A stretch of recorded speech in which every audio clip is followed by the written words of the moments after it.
दादा गुरु मच्छिंद्रनाथ महाराज की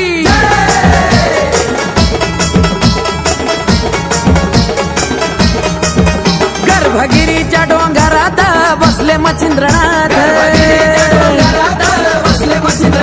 गर्भगिरीच्या डोंगरात बसले मच्छिंद्रनाथ,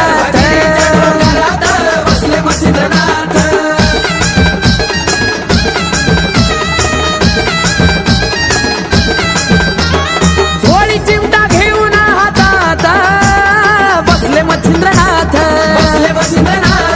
झोळी चिमटा घेऊन हातात बसले मच्छिंद्रनाथ, गर्भगिरीच्या डोंगरात बसले मच्छिंद्रनाथ.